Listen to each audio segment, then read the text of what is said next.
Welcome back, ladies and gentlemen, and fight fans around the world. It's your boy P. Welsh here with another UFC picks, previews, and predictions. Coming off a 9-4 week, very good UFC Canada. I got the ladies wrong, got the main event wrong, but I'm happy for Moreno. Moving on, big week in the Apex before the Monster Jones headliner. We're starting off in the women's bantamweight division. Melissa Mullins versus Claudia Sagula.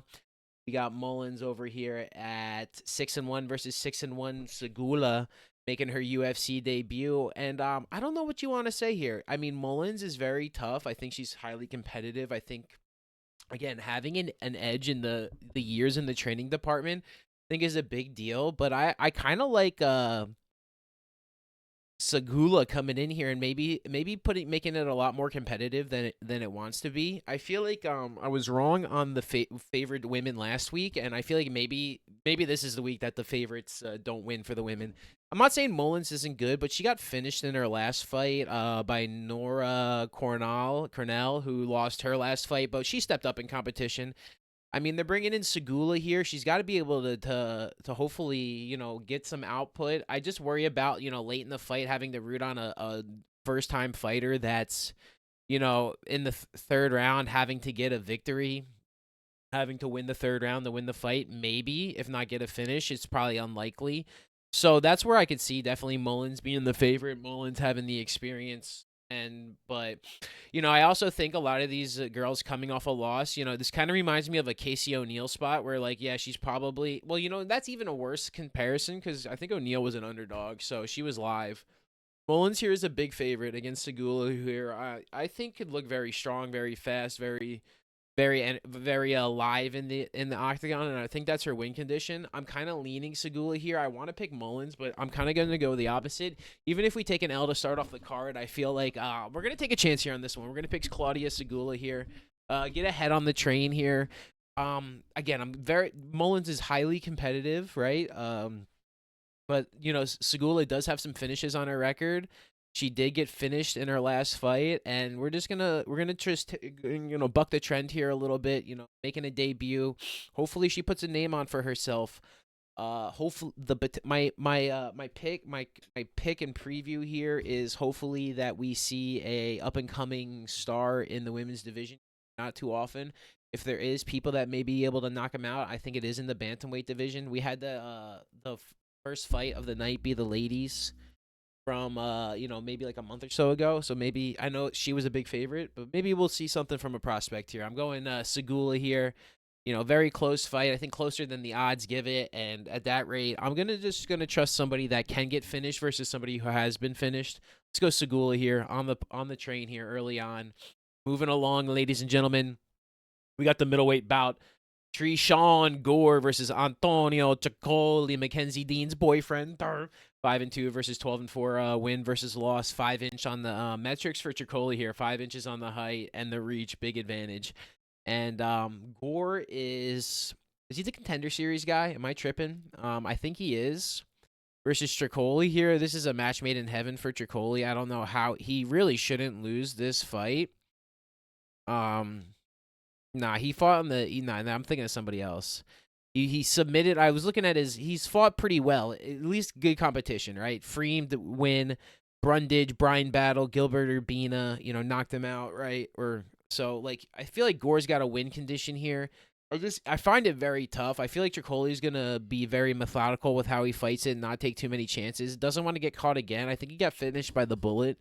Third round left hook. I mean, easily losing that fight too the whole time. Hasn't fought in quite a while. I think that was his debut, eh? So I don't know why I just turned Canadian. But I mean, I really don't want to pick Tricoli here. I'm going to pick Gore for another upset. I'm just not feeling too hot on Tricoli. I mean, personal life, regardless, with notwithstanding, I just don't really believe in him too much. He's got to show it, right? And that's really the thing is like, show it to us, right? Like, make me take the L, Tricoli. I'm okay with picking Gore. I think he's got a win condition for power, knockout, work the body, get inside, and Once you negate that distance and are inside, you kind of can't do damage. If he sits on the outside, I really don't expect Gore to just sit there and take the distance. I expect him to get in there, make it messy, get him along the cage, and that's why I think his win. I think he'll try and clinch. I think Tricoli's really gonna have to work the knees. He's gonna have to work the elbow, the clinch game, and I don't know if that's really gonna stand out in what we see here on Saturday. So I'm gonna pick Gore here. Not a super confidence. This is definitely a toss up early on. We haven't seen Tricoli fight in a while. In the octagon maybe. He's scrapping with freaking guys hitting on Mackenzie Dern. But let's pick Gore here. Hopefully we get a nice dub. Moving along, ladies and gentlemen, we're back in the bantamweight division. We got Cody the Stand Man, 21-7-1, coming off a loss versus Damon Blackshear, 14-7-1, coming off a loss. And I don't know. I mean, Blackshear's a favorite here. Stand Man, he's went up and down. The thing about Stand Man is he never really beats anybody better than him. And I'm not saying Blackshear is the best fighter, but I mean, getting Jackson knocked out in 19, 20 seconds, lost to Batista. He's got some good wins on his resume. He's fought Zala, Bashara, Jose Johnson, Mario Batista, Montel Jackson. I think Stand Man gets walked through here. I think 3 rounds. Blackshear doesn't make it too exciting. Maybe doesn't want to take an L. Stand Man's going to be hard to finish. I would definitely like Blackshear, over the rounds. I think it goes to the judges' scorecard. I think he dominates pretty heavily. So that's where I think Stand Man's kind of game is just like it's just tough to fight these bigger guys in the 135 division, right? Like when you're a low man and it's when they got good defense and they can strike and they do damage and your gas tank wears out a little bit. It's just not the same. So I like Blackshear here. I think he probably goes to the judges' scorecard. I think I don't know if he's really ripe for a finish. Maybe not one. Not too many in his career. Mostly a decision fighter. So I could really see Stand Man drawing it out there as well. 6 decision losses or something like that. And maybe Blackshear is good for like a guillotine choke. Definitely could see it. I mean, he's got a lot of subs on his resume. If Stand Man is wrestling, he catch him something coming in, trying to get him against the fence, get him in a bad spot. You never know. Blackshear definitely is live for stuff like that. Hit a twister submission, which is pretty impressive. I like Damon Blackshear. I just think if he brings the juice and shows up on Saturday with he fights like his legs on it. I think he'll have a lot of opportunity to get a nice win and hopefully get himself a finish. Let's go Damon Blackshear on the official picks. Boom! Shakalaka. Bro, we should bring some different sayings coming out. The welterweight division. Let's go, ladies and gentlemen. Matthew, Semi the Jedi, Simmons Bega, 11-7 versus Charles Radke, 9-4. Both gentlemen coming off a loss here. Semi's got a big metric advantage here in the height and the reach. Radke's got some leg kicks I think he'll use. And my thing is here is what's your? I mean, how can you pick Semi the Jedi? That's realistically I'm not saying I'm a Radke believer, but just what he's just put in there, what it kind of reminds me of Semi. It's just he kind of looks like Josh Freem to me. Where these guys they just I don't know if they just don't have it. Maybe they know they're not good enough and they're not training hard enough, and it's just tough because the losses. Not only are physical, they're emotional and mental, but it looks like he's just not the same guy as he used to be. Pretty sure he cut his hair. His last fight, he had short hair, I believe, again. I don't know. You just don't know, man. What's his camps looking like? What's his partners looking like? He hasn't been in good form. Is he, no confidence isn't good. Who are the people around him? Sometimes you need new things to get out of your comfort zone. I just like Radke here. It's just more of a fade on Semi's burger than I think Radke might come in there, and I'm not saying I have a lot of confidence in him either, right? But maybe he comes in there and gets a performance on somebody that's not as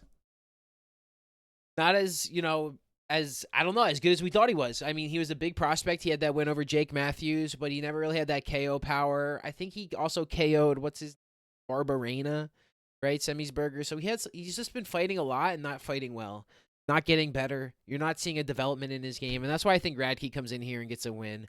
I think it probably goes to the judges' scorecard. I don't know what Radke's win condition is. He's gonna get a KO, maybe, maybe not.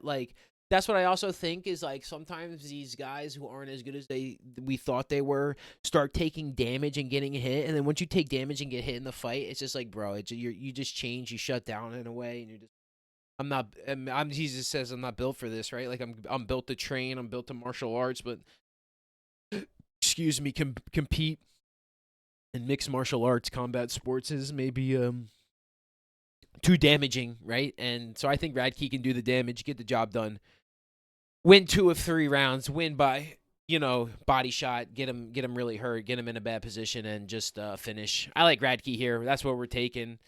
And I'm not really. I just can't get behind Semi the Jedi right now. He's gonna have to prove that he can get a win there. I know Radke took a fucking knee to the chest and got finished by Prates, who's in the main event. But Prates is a gangster, bro.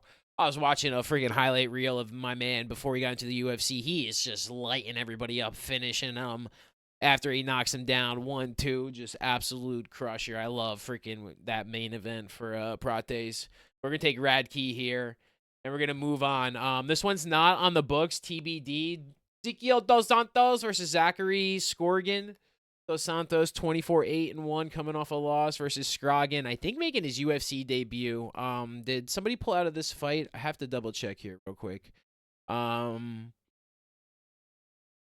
No, they were. Oh, Dalby withdrew. This was supposed to be Nicholas Dalby here, and then Garbrandt withdrew on the main event too, and same with the Zagura guy. All three coming in there. Now I should do the reversal, but we stuck with that one. We're sticking with that one.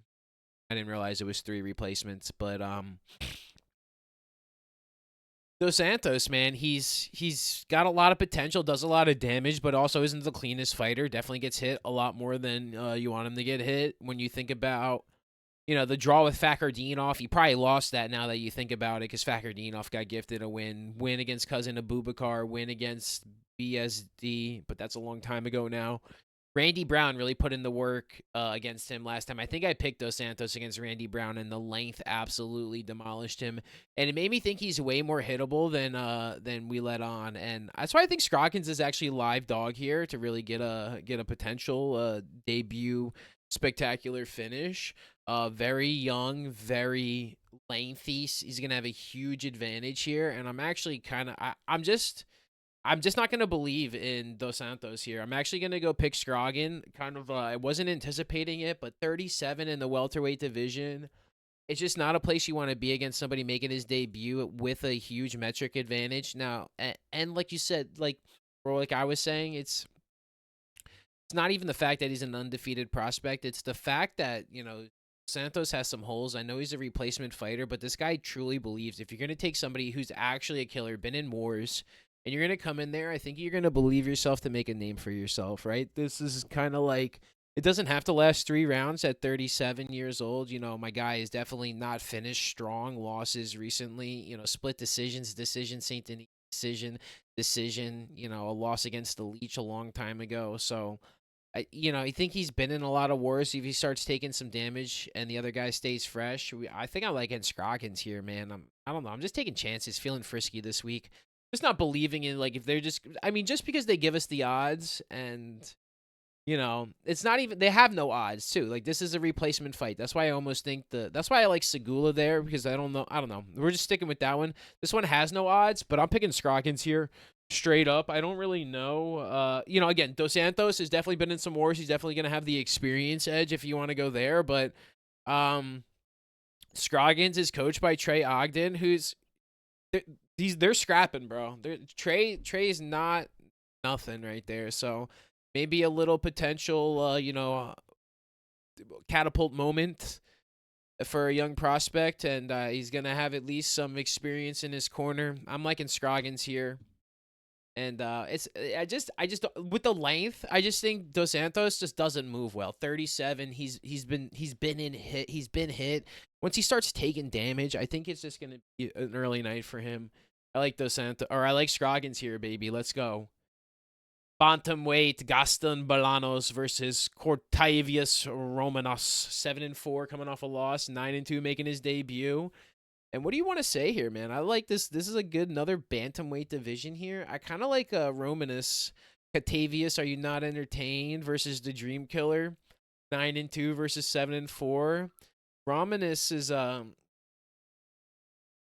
I mean, I think I'm going with him, man. I think he's got a good potential to really scrap it out and eventually get the better of the matchup. I'm not saying Bolanos is the cleanest fighter ever, but I think he definitely has an opportunity to be outmatched and outmanned athletically. I think sometimes, now I'm not saying he's not like a decent wrestler or a striker at that either, but he has been subbed, and I feel like if you try and exchange at a certain point, and if you can't win the exchanges, like I mean, if you're gonna lose the exchanges to Marcus McGee, you're already not a perfect striker. I think Catavius definitely gets a win. Maybe a little subby sub, been guillotine before. I can see something like that happening again. Bolanos, he's just more of a stand-up striker, and if you gotta dominate, and the reach is going to be comparable, where the height doesn't make as big as a difference, right? Like if you're 3 inches higher, you still need a 3 inch reach advantage. I think he'll, as soon as Bolanos commits to getting in there, because he's gonna once he's touching with the reach, right, to touch it, he's gonna have to commit to the combos. He's gonna get taken down, and I think just dominated. I got Romanus Ramiois. Man, I wish they helped me pronounce the names on this other website, but I just think once you commit to striking and he's gonna get taken down, I think Catavius is got a win condition. He's gotten 5 subs in his career. And I think he's got an opportunity. I like the win condition. I like the potential for the young guys. Like I don't really necessarily. Yeah, he is a big favorite too. So I mean, Bolanos is gonna have to win standing up and then win on defense. He's got a lot of work to do in the octagon. He's got 15 minutes to truly dominate his opponent to win the fight. And I just don't like that. And I don't know if he catches a KO here. I mean, it's gonna take a lot. He's got potential. Like that is his loss. Left hook to hammer fist to Roman Tavares, who is you know, good, not great, He's got some work to still do. But let's see what happens here. I like Romanus Catavius to get the job done against Bolanos. Bang! Moving on, the featured prelim, Karolina Kowalski, 16-8 coming off a loss versus Denise Gomi, 9-3 coming off a win here. And this one's probably going to be short and sweet here. I got Gomi. I don't know how Karolina Kowalski still has a contract and is going to be fighting on this card. I kind of feel bad for her. I feel like she's a little too many fights already. And I really, at some point you gotta talk about them.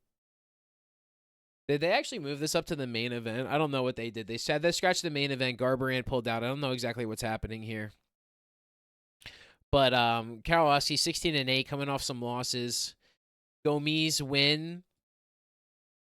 Lost to Lucindo, and then she's gotten some fight night wins, some decisions. She's been on a run, but soon as I think she fights somebody that's a really strong competition, 24 years old, I just think that's kind of like where you just get volumed. Like when you're just that old, like when you get into the second and third round, you're just gassed more than you are against these 24-year-olds. Like it's that balance of like training rounds versus like gas tank. And I think this is a good chance for Gomes to come there. Now, she really hasn't proven herself against any winning, competitors. Angela Hill, maybe. She's been okay at times, but her win is against, she did lose to her. Lost against Look Boom Me, who's good, not great. So, I mean, this isn't like such a slam Gomes spot where she's probably minus 520. But definitely considerable favorite for me. But again, this is more of a fate of Kowalski just being. Let me just confirm the age, dude. Like 38 or something like that, I want to say. 39. So, yeah, that's really what it comes down to. I expect a potential finish for Gomes, if not a lot of output.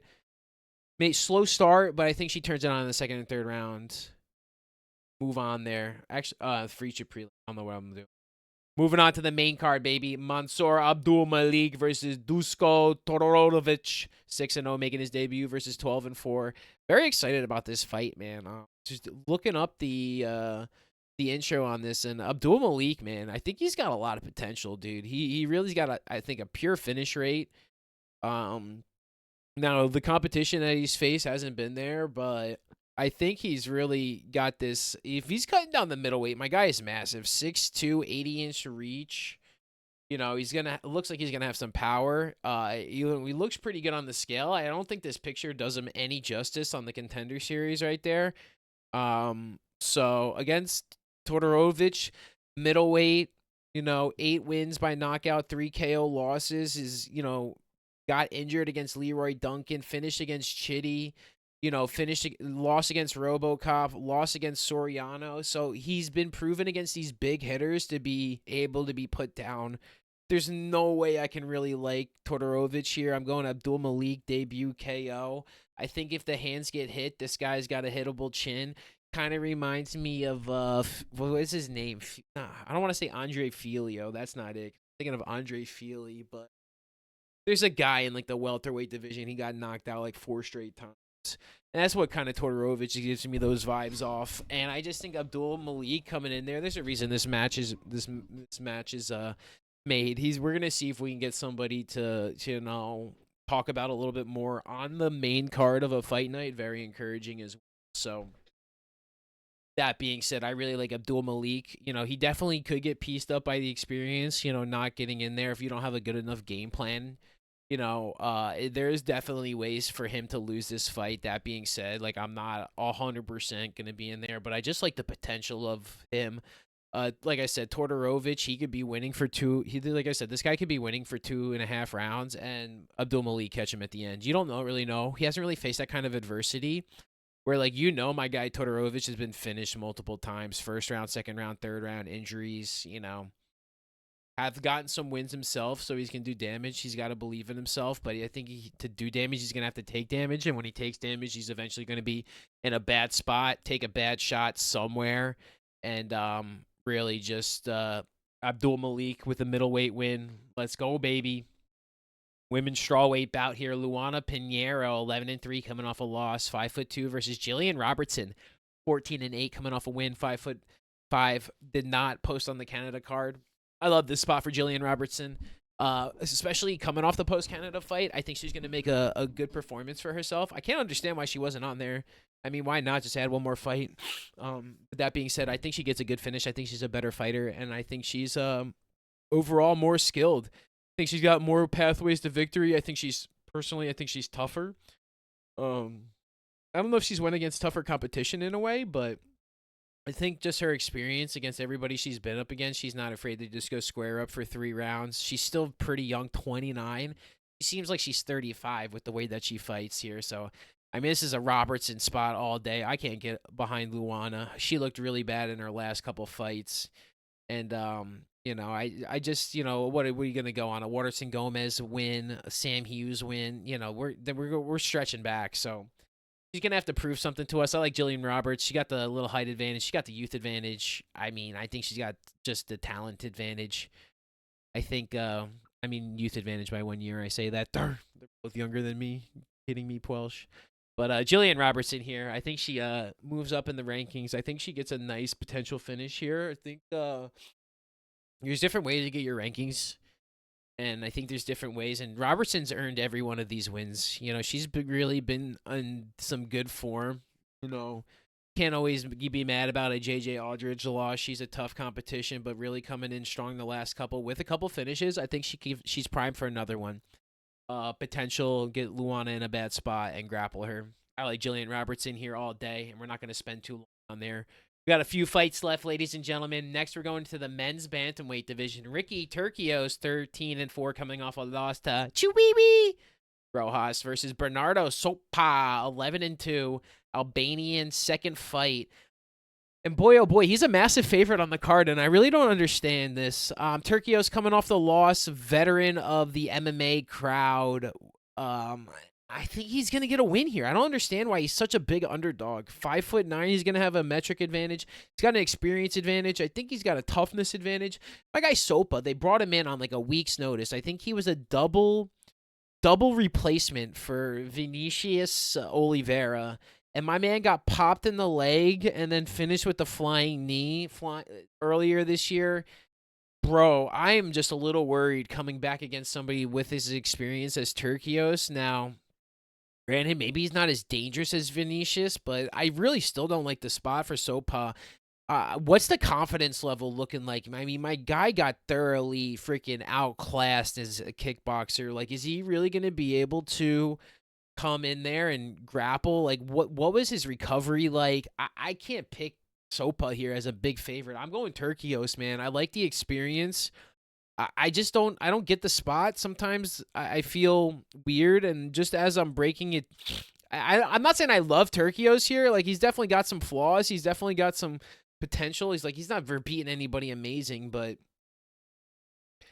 I mean, so this has got to be a Sopa get right spot, and at this point I'll be wrong on it, and I'll be wrong on Turkios, and I don't mind, but I don't want to be wrong on Sopa after he really didn't show me much against somebody that.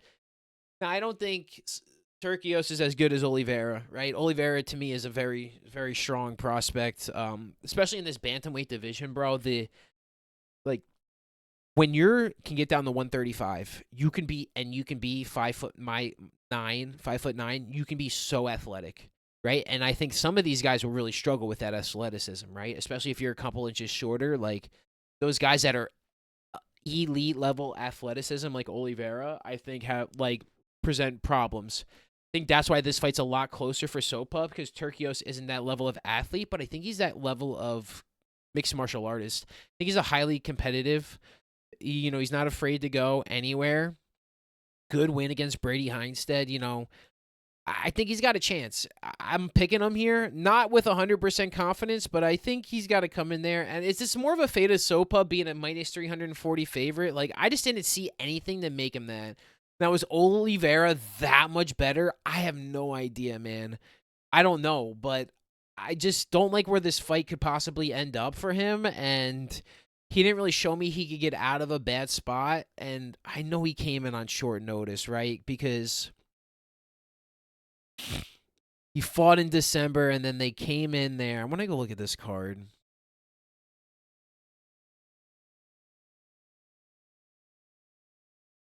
Yeah, Giannis Gamori. I might have even thought when I might it might have been the week of, even because I remember picking Oliveira, and he might have been replaced the week of for Sopa for Gamori. I remember that now. I actually might have broken down the Gamori on the video, I believe. And this was on the Rahul Rosas Ricky Turcios fight. Yeah. This is interesting. They're both fought on the same card. Let's go Turcios here. I like how they do that, man. Matchmakers give some spice if you definitely break down and look at like common opponents on the common cards. I always love seeing that over time. Turcios here. Moving on to my guy here. Was this another replacement as well? But we got my guy Gerald Mearshart, 37-17 in the middleweight division, 6'1", against, who is he going against here? Rainier de Ritter, 17-2, light heavyweight, coming down to Mearshart in the middleweight division here. And as much as I love Mearshart here, I'm very worried. One championship title contender, been finished before. Maybe that's Mearshart. I got Mearshart here. And what am I kidding, dude? I'm not picking against Mearshart. He can take the L and get finished. That's why I love Gerald Mearshart. He's either finishing the guy or getting finished here. So I'm not going to be mad if my guy Mearshart is flat on his ass. I'm taking the L, putting it in like the non-win column. I don't know how I can really get behind De Ritter here. I mean, I definitely can. He's a light heavyweight fighting Mearshart, who's got a fragile chin. 34 versus, I mean, Mearshart's almost 37, right? Like he's got so many finishes on his record too. 27 sub wins. So like that's kind of where I think Mearshart has to win this fight. He's going to have to negate, but I think getting there, he could definitely take a lot of damage. He's been KO'd before. He definitely loses to some better guys at times as well. So I don't know, man. I love Mearshart, but he's usually better against worse guys and worse against better guys. I'm gonna I'm doing the reverse here. I'm taking De Ritter. If Mearshart wins, my guy Oreo is gonna be so mad at me. But if Mearshart loses, I'm gonna be sick. I'm gonna go De Ritter here. I just think Mearshart's gonna catch one on the freaking chin, and he's just gonna get put out pretty quick.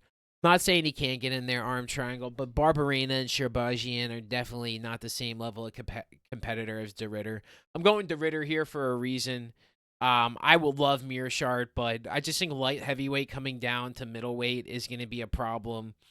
I think Mearshard's a sub. He's got to finish him, and if he can't finish a tougher guy, I think he's just going to eventually be taking damage. This is almost a mid-round reversal that I got here. I'm going to Ritter. I was going Mearshard literally at the beginning of this, but I audibled. I'm going to Ritter. I just think if Mearshard can't finish him, and if just the high level competition, if it's just so hard to finish those guys. Like if he's fighting somebody that's lesser than him, I always like Mearshard in that spot. But somebody coming in, gonna be cutting weight, gonna be making a name for himself. UFC debut.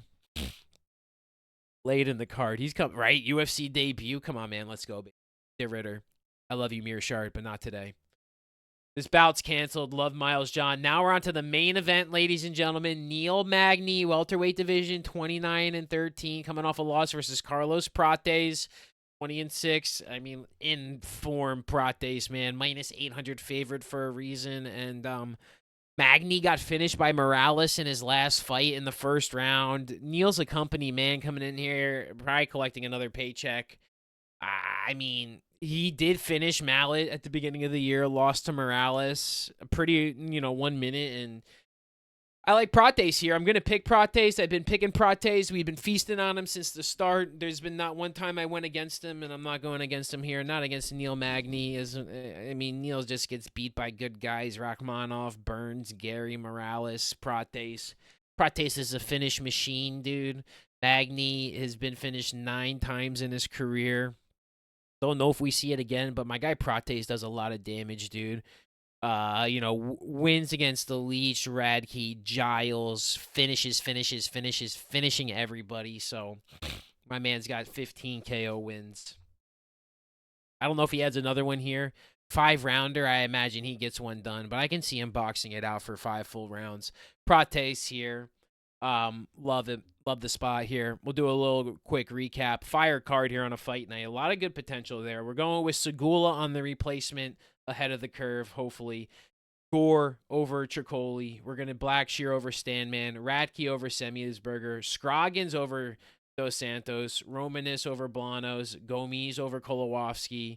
Abdul Malik. Jillian Robertson. Ricky Tercios. De Ritter. And Prates. Like, comment, subscribe if you've been enjoying the content. Leave your predictions in the comments. If you get 100% right, I will give you $100. Subscribe. Thank you so much for watching this far. I love all you guys. I appreciate doing these videos. I love the UFC. Let's go, everybody. Take care of yourselves and your family, and peace and love.